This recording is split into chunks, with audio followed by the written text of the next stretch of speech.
আল্লাহ রাব্বুল আলামিন বলেন যে শিরক হচ্ছে এমন একটা গুনাহ যে গুনাহ মানুষকে আরো পাপে জর্জরিত করে, যে গুনাহের কারণে মানুষকে জান্নাত থেকে জাহান্নামে নিয়ে যায়, যে পাপ মানুষকে জান্নাতে যেতে দেয় না, যে পাপ আল্লাহর ক্রোধ বাড়িয়ে দেয়, যে পাপ আল্লাহর বরকত চোখে আল্লাহর দৃষ্টি আমাদের দিক থেকে উঠিয়ে নেয় যে পাপ করার কারণে, সেই পাপ হচ্ছে শিরক।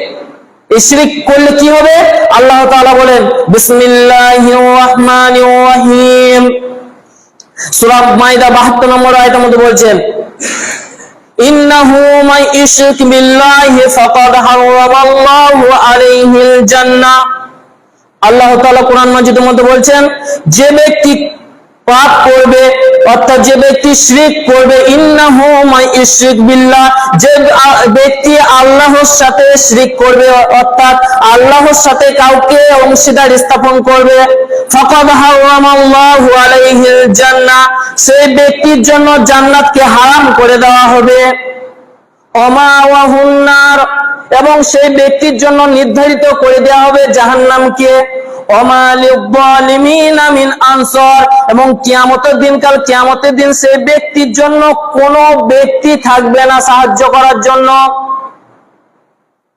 তাহলে একটা এই পাপে আমাদেরকে কত বড় কষ্ট ভোগ করতে হবে, এই পাপ যদি এই শিরক যদি আমরা করি আমাদেরকে কত বড় ক্ষতির মধ্যে পড়তে হবে, এই আয়াতের মধ্যে বলে দিলেন। আল্লাহ বলছেন ইন্নাহু মান ইশরিক বিল্লাহি ফাকাদ হারামাল্লাহু আলাইহিল জান্নাহ, কোন ব্যক্তি যদি শিরক করে সেই ব্যক্তি ক্ষতি কি হবে? সেই ব্যক্তির জন্য জান্নাতকে হারাম করে দেওয়া হবে। একবার হারাম হয়ে গেলে সেটা হালালের আর কোনো উপায় নেই, কারণ দুনিয়াতে আমরা যেটাকে আমাদেরকে আল্লাহ তাআলা কোরআন মাজিদে হারাম করে দিয়েছেন, শুয়োরের গোশত খাওয়া হারাম, কোন ব্যক্তি যদি খায় সেটাকে হালাল বলা যাবে? ওটা হালাল আর কখনোই হবে না। মদ খাওয়া হারাম, সেটা আমরা খেয়েছি আলাদা ব্যাপার, কিন্তু এটা আল্লাহর তরফ থেকে একবার কঠোর হারাম, মানে এটাকে দ্বিতীয় হালাল কেউ করতে পারবে না। অনুরূপ ভাবে আল্লাহ বলছেন কাল কিয়ামতের দিন যে ব্যক্তি শিরক করবে তার জান্নাতকে হারাম করে দেওয়া হবে, তার জন্য আর জান্নাত নেই। এবং কি করা হবে? ওমাওয়াহুন নার, এবং জান্নাত হারাম করার সাথে সাথে তার ঠিকানা যেটা বাসস্থান হবে সেটা হচ্ছে জাহান্নাম। ওমা লিয-যালিমিনা মিন আনসার, এবং কাল কিয়ামতের দিন যেই দিন কেউ থাকবে না, মাথার 1 মাইল কাছে বলা হয়েছে একটা সূর্য চলে আসবে, সূর্য থাকবে, এবং সেই সূর্যের মধ্যে হাবুডুবু খাবে, কেউ গলা অব্দি, কেউ নাক অব্দি, কেউ মাথা অব্দি, কেউ ডুবে যাবে। এইরকম পরিস্থিতিতে যে সূর্য এখন আমাদের থেকে প্রায় কয়েকশো হাজার কিলোমিটার দূরে আছে, তার সত্ত্বেও আজ আমরা কতই গরমে থাকতে পারি না, রোদ একটা সহ্য করতে পারি না, আমাদের জন্য ফ্যানের হাওয়া থাকে সব সময়, কারোর ঘরে এসি থাকে, ওই একটি সূর্য অত দূরে থাকা সত্ত্বেও সেই সূর্য কাল কিয়ামতের দিন মাথার কাছে যখন থাকবে, যখন টকবক করে মাথার কাছে ফুটবে, মাথার রক্ত যখন ফুটতে থাকবে এবং ওই ঘামের মধ্যে যখন আমরা ডুবে যাব, সেই রকম পরিস্থিতিতে আল্লাহ বলছেন যে কোনো ব্যক্তি যদি শিরক করে তার জন্য কাল কিয়ামতের দিন সাহায্যকারী থাকবে না। আর কালকে কিয়ামতের দিন ওই ভয়াবহ দিনে যদি আমার সাহায্যকারী না থাকে, তাহলে আমি আপনি বাঁচবো কি করে? আমি আপনি জান্নাতে যাব কি করে? কাল সাহায্যকারী বলতে বলা হয়েছে একমাত্র আল্লাহর নবী সাল্লাল্লাহু আলাইহি ওয়াসাল্লাম সুপারিশ করতে পারবে তার উম্মতের জন্য, কিন্তু যদি শিরক করে সেই আল্লাহ রাসূল সাল্লাল্লাহু আলাইহি ওয়াসাল্লাম কেউ পর্যন্ত পারমিশন দেওয়া হবে না যে ওই ব্যক্তির জন্য আপনি সুপারিশ করেন। আল্লাহ ওই ব্যক্তির জন্য পারমিশন দিবে না, হে নবী আপনি ওই ব্যক্তির জন্য পারমিশন করুন, এই সুযোগ দেওয়া হবে না। তাহলে শিরক যদি করি কত আমাদেরকে কষ্ট ভোগ করতে হবে, আমরা কত আল্লাহর নিয়ামত থেকে বাদ চলে যাব, জান্নাত হারাম চলে যাবে, যে হারাম হয়ে যাবে, জান্নাত থেকে বাদ চলে গেলাম। জাহান্নাম এমন ভয়াবহ জায়গা, বলা হয়েছে যে এর আগে বলেছি যে জাহান্নাম এমন একটা জায়গা, এমন আগুনে রয়েছে যে একটা পাথর ফেলা 70 বছর পর পৌঁছিয়েছিল, ওই রকম জাহান্নামে আমার ঠিকানা হয়ে যাবে। তৃতীয় হলো কিয়ামতের দিন আমাকে আপনাকে আমার আপনার কোনো সাহায্যকারী থাকবে না, না নবী থাকবে না আল্লাহ থাকবে। আর জানবেন শিরক কি জিনিস, এই শিরক থেকে কেন আল্লাহ বারবার বেঁচে থাকতে বলেছে। আর তাহলে শুনুন, আল্লাহ তাআলা সূরা নিসার মধ্যে বলে দিয়েছে, সূরা আনাম 88 নম্বর আয়াতের মধ্যে বলেন বিসমিল্লাহির রহমানির রহিম ওয়ালাউ আশরাকু লাহবিতা আনহুম মা কানু ইয়ালামুন। যদি তোমরা শিরিক করো, যদি তোমরা শিরিক করো, তোমাদেরকে শিরিক থেকে বেঁচে থাকতে বলা হয়েছে। তার জন্য নবী পাঠিয়েছি, প্রত্যেক যুগে যুগে একটা করে নবী পাঠিয়েছি। এই শিরিক থেকে যদি তোমরা বেঁচে না থাকো, ওয়ালাউ আশরাকুল্লাহ বিতানু মা কানু ইয়ামালুন, যদি সেই ব্যক্তিরা যে শোনার পরও যারা শিরিক, এত বড় গুনাহ শোনার পরও যারা বাঁচবে না, ওয়ালাউ আশরাকুল্লাহ বিতানু মা কানু ইয়ামালুন, তাদের জন্য বলা হয়েছে তাদের সমস্ত আমল সমূহকে নষ্ট করে দেওয়া হবে। নামাজ পড়ছি, আর নামাজ জানা সত্ত্বেও, নামাজ পড়ার পর এই জুমাতে আমরা যদি শুনি এই শিরিক, এই জিনিসটা শিরিক, এইটা করলে শিরিক হবে, এই শিরিক জানা সত্ত্বেও যদি আমরা নামাজ পড়ার সাথে সাথে ওই শিরিককে আমরা নিজে করি, ওই শিরিকটার উপরে যদি চলি অটল হয়ে থাকি, তাহলে আমার আপনার সমস্ত আমল, সারা জন্মের আমল নষ্ট হয়ে যাবে। কেউ 7 বছর ধরে আমল করছেন, কেউ 50 বছর ধরে করছেন, কেউ 40 বছর ধরে করছেন, কেউ 100 বছর ধরে করছেন। এই সমস্ত আমলকে আল্লাহ বলছে ওয়ালাউ আশরাকুল্লাহ বিতানু মা কানু ইয়ামালুন, কোন ব্যক্তি যদি জানা সত্ত্বেও শিরিক করে, তাহলে তার সমস্ত আমলকে নষ্ট করে দেওয়া হবে। এই হচ্ছে শিরিক।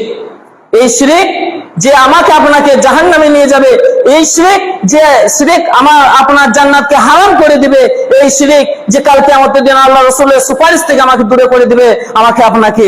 এই জন্য আল্লাহ রাসূল সাল্লাল্লাহু আলাইহি ওয়াসাল্লামের হাদিস বাস্তবায়ন করছেন যে কোন জিনিস থেকে বেঁচে থাকবে মানুষ।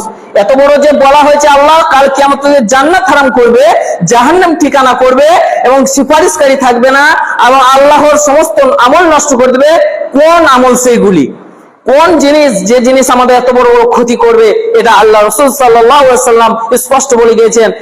আনাবি মাসউদ রাদিয়াল্লাহু আনহু قال قال রাসূলুল্লাহ সাল্লাল্লাহু আলাইহি ওয়াসাল্লাম, বুখারী থেকে বলেন আল্লাহ রাসূল সাল্লাল্লাহু আলাইহি ওয়াসাল্লাম বলে ইসতানিবুস সাওয়াল মুবিক্কাত, তোমরা 7টি ধ্বংসকারী জিনিস থেকে বেঁচে থাকবে।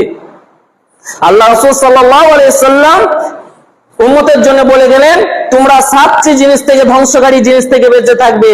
সেটা কি? কওয়ালা, সমস্ত সাহাবা জিজ্ঞেস করছে, কওয়ালু ইয়া রাসূলুল্লাহ, হে আল্লাহ রাসূল, ওমা হুন্না, ওই জিনিসগুলি কি কি আমাদেরকে বলে দিন। আল্লাহ রাসূল সাল্লাল্লাহু আলাইহি ওয়াসাল্লাম কওয়ালা, আল্লাহ রাসূল সাল্লাল্লাহু আলাইহি ওয়াসাল্লাম বলেন আশরিকু বিল্লাহ, তোমরা আল্লাহর সাথে শিরক করো না। কেননা আল্লাহর সাথে কেউ যদি শিরিক করে, আল্লাহর রাগে আপাতিত হয়, রাগ বেড়ে যায় আল্লাহ, এবং সেই ব্যক্তি, যে ব্যক্তি শিরিক করে, তার তরফ থেকে রহমতের দৃষ্টি সরিয়ে নেয়। ওই জন্য আল্লাহ রাসূল বলেন তোমরা শিরিক করো না। 2 নম্বর বলছেন কি? আল্লাহ রাসূল সাল্লাল্লাহু আলাইহি ওয়াসাল্লাম বলেন ওমা ওয়ালাদাকা মাখাফাতান ইয়াতমাকা মাআকা, তোমরা নিজের সন্তানকে হত্যা করো না এই ভয়ে যে সে তোমার সাথে খাবে, অর্থাৎ দরিদ্রতা হয়ে তোমার নিজের সন্তানকে হত্যা করো না। এই দুটো জিনিস থেকে বেঁচে থাকো।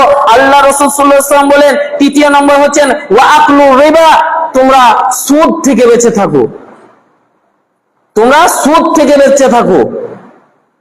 আজ আমাদের মধ্যে সুদ ভরি ভরে হয়েছে, সুদ দেওয়া এবং সুদ নেওয়া এমন গুনাহ বলা হয়েছে। কোন ব্যক্তি যদি সুদ খায় এবং কোন ব্যক্তি যদি সুদ দেয়, বলা হয়েছে তার নিজের মায়ের সাথে জিনা করার সমান গুনাহ করলো। আজ আমরা এত কিছু জানি, আজ কি নতুন? আমরা সকলেই জানি এই গুনাহটা কত বড় গুনাহ। আমরা এতেই লিপ্ত হয়েছি, এতেই মেতে রয়েছি। আল্লাহ রাসূল বারবার নিজের উম্মতদেরকে মানা করে গেলে যে তোমরা এই গুনাহ থেকে বেঁচে থাকো, সুদ খাওয়া থেকে বেঁচে থাকো। ওয়াকলু মালুল ইয়াতীম, এবং এতিমের মাল অন্যায় ভাবে ভক্ষণ করা থেকে বেঁচে থাকো।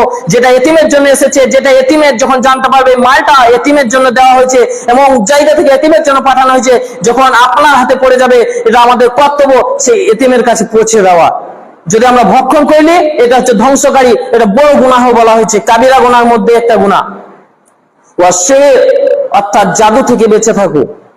জাদু, যারা জাদু করে, এইসব ব্যক্তি থেকে যারা জাদু করা হয়, জাদু দেখা এবং করা থেকে বেঁচে থাকতে বলেছে আল্লাহ রাসূল। কেননা এগুলা হচ্ছে ধ্বংসকারী জিনিস, আপনাকে ধ্বংস করে দেবে, আপনার আমল ধ্বংস করে দেবে। এই জিনিস থেকে যদি আমরা বেঁচে থাকতে পারি, আর বলা হয়েছে লাস্টে কি? আল মুহসিনাতিল মুমিনাতিল গাফিলাত, এক ভালো নারী, পবিত্র নারীর ব্যাপারে অপবাদ দেওয়া থেকে বেঁচে থাকো।